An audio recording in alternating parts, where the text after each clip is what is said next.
Kerajaan Trump telah mendedahkan satu berita besar mengenai Iran dan meletakkan krisis ke tahap yang lain dengan menyatakan bahawa perbincangan dengan Tehran mungkin sedang berlaku sekarang secara langsung dengan pemimpin tertinggi dan bahawa beliau masih belum meninggal dunia.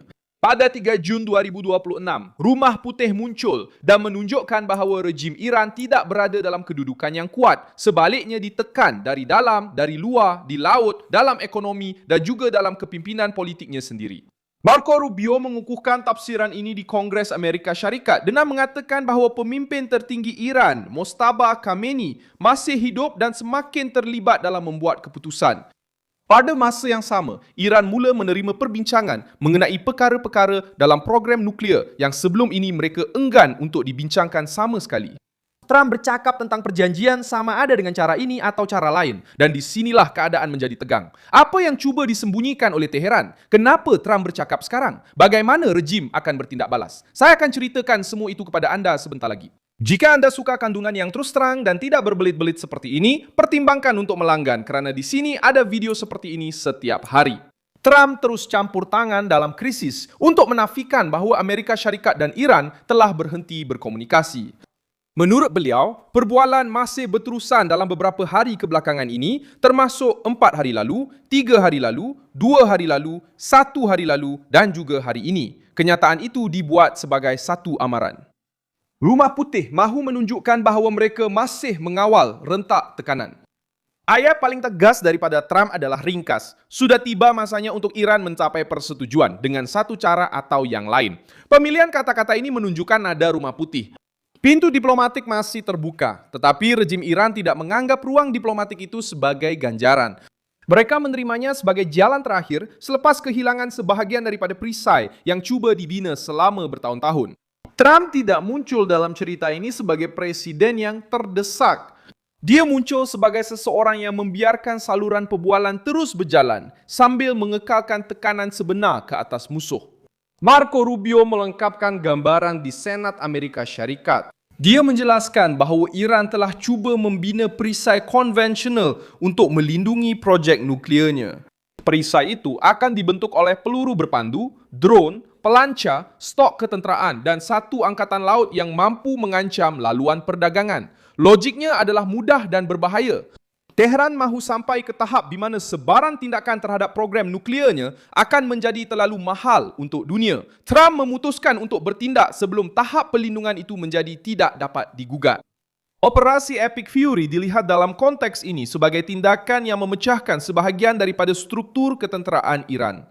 Menurut Rubio, operasi itu telah mengurangkan dengan ketara asas industri pertahanan Iran, menjejaskan keupayaan pengeluaran peluru berpandu, melemahkan pengeluaran drone dan melemahkan pelancar di kawasan bandar. Pelancar inilah yang digunakan oleh rejim tersebut. Dia tidak meletakkan angka yang tepat di atas meja, tetapi dia menjelaskan bahawa kerugian itu cukup besar untuk mengubah perkiraan Tehran. Mesejnya ialah Iran masih boleh mengancam, tetapi ia tidak lagi mengancam daripada kedudukan yang sama. Kes Selat Hormuz telah menjadi bahagian paling sensitif dalam perebutan kuasa ini. Iran berjanji untuk membuka semula laluan itu selepas gencatan senjata, tetapi tidak menunaikannya. Rubio terus terang mengatakan bahawa Amerika Syarikat tidak akan menerima dunia di mana Iran menutup laluan untuk semua orang, mengenakan tol secara praktikal, mengancam sesiapa yang melaluinya, tetapi membiarkan kapal mereka sendiri bebas keluar. Tindakan balas Amerika telah meningkatkan kos harian untuk Tehran. Sekatan dan penahanan kapal-kapal yang dikenakan sekatan di Indo-Pasifik menjejaskan pendapatan rejim pada saat ekonomi yang rapuh. Rubio menyatakan bahawa Iran kehilangan ratusan juta dolar dalam pendapatan yang tidak masuk. Ini memberi tekanan kerana rejim itu sudah pun menghadapi protes, inflasi yang tinggi, mata wang yang susut nilai dan kesukaran untuk menyara jentera kerajaan sendiri. Tekanan ketenteraan telah bertukar menjadi tekanan ekonomi dan tekanan ekonomi pula bertukar menjadi hakisan politik dalaman. Perincian mengenai Mojtaba Khamenei juga mengubah tafsiran terhadap krisis ini. Selama beberapa hari, pelbagai versi tersebar mengenai keadaan sebenar beliau, di mana beliau berada dan tahap kawalan beliau. Rubio berkata bahawa beliau masih hidup dan semakin terlibat. Trump mengambil kesempatan pada saat ini untuk menghancurkan naratif bahawa Washington sedang merayu untuk mencapai perjanjian. Pihak kiri Amerika cuba menggua-ruarkan versi ini semasa pendengaran di Senat. Tetapi Rubio menjawab bahawa tiada siapa di Amerika Syarikat yang sedang merayu. Yang merasai kesan secara langsung ialah Iran dengan kerugian ketenteraan, penurunan hasil, kos pembinaan semula yang tinggi dan tekanan dalaman. Itulah perubahan politik dalam pendengaran itu. Kerajaan Trump tidak cuba menyelamatkan satu rundingan yang lemah. Mereka sedang menguji sejauh mana Teheran sanggup berundur selepas kehilangan kekuatan.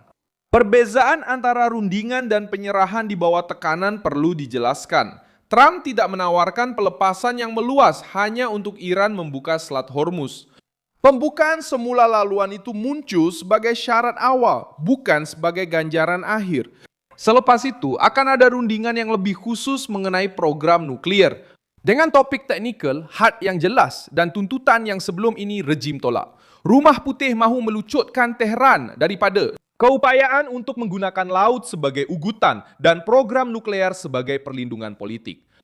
Iran masih cuba menekalkan imej seolah-olah terus menentang. Pihak berkuasa Iran bercakap tentang penamatan perbincangan, menafikan butiran dan cuba menunjukkan bahawa mereka tidak mengalah. Namun, kedudukan sebenar rejim menjadi lebih rapuh apabila tekanan itu sendiri memaksa Tehran untuk bertindak balas melalui perantara dan membincangkan isu-isu yang sebelum ini dilarang.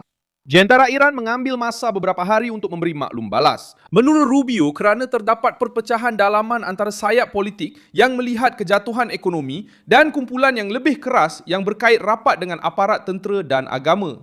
Perpekahan ini adalah salah satu kelemahan terbesar yang didedahkan oleh Trump dan Rubio. Jika hanya bergantung kepada ahli politik Iran yang perlu berdepan dengan inflasi, jalanan yang tidak tentram dan keuangan awam, perjanjian itu mungkin dapat dicapai dengan lebih cepat. Masalahnya terletak pada pusat-pusat paling radikal dalam rejim yang mahu mengekalkan sikap konfrontasi walaupun tentera laut telah terjejas, hasil pendapatan tersekat dan infrastruktur ketenteraan rosak. Donald Trump memang memaksa perpecahan itu berlaku. Atau Tehran menerima untuk berunding dengan serius, atau mereka terpaksa menanggung krisis yang memakan wang, kestabilan, dan kuasa. Kesan antarabangsa juga memberi tekanan kepada Iran. Secara praktikal, tiada kuasa besar yang mahu Selat Hormuz ditutup. China, Rusia, Eropah, pasaran tenaga dan pengeksport bergantung kepada laluan yang terbuka. Ini menyebabkan Tehran terasing dalam isu yang memberi kesan kepada poket ramai orang. Trump memahami perkara ini dan meletakkan Iran berdepan dengan kos yang semakin meningkat setiap hari. Rumah Putih kini bekerja dengan dua pendekatan serentak. Yang pertama ialah mengekalkan sekatan dan tekanan ekonomi. Yang kedua ialah menguji rundingan nuklear yang lebih mendalam tanpa mengulangi perjanjian longgar yang membenarkan rejim itu membeli masa. Trump mahu hasil yang boleh diterima untuk Amerika Syarikat. Bagi Senat, ini bermakna janji semata-mata dari Iran tidak mencukupi. Rezim itu perlu menyerahkan sesuatu yang boleh disahkan. Langkah seterusnya bergantung kepada pembukaan sebenar Selat Hormuz dan tindak balas pihak komando Iran terhadap syarat-syarat Amerika. Jika Teheran membuka laluan itu, perbincangan boleh bergerak ke perkara-perkara khusus dalam program nuklear. Jika mereka terus menutup laluan atau menggunakan ancaman terhadap kapal-kapal dagang, tekanan Amerika dijangka akan berterusan di laut melalui sekatan dan pengekangan ketenteraan. Trump sudah memberi amaran bahawa perjanjian itu perlu dicapai dengan apa cara sekalipun. Dan ayat ini menjadi pusat kepada krisis tersebut. Saya Milson Alves Global, seorang ahli hubungan antarabangsa dan tujuan saya adalah untuk memastikan anda sentiasa mendapat maklumat yang benar setiap hari. Pautan berita ada di dalam deskripsi video. Sila tekan butang suka pada video ini, langgan saluran ini dan di akhir nanti, lihatlah ruangan komen supaya anda lebih terlibat dengan komuniti Milson Alves.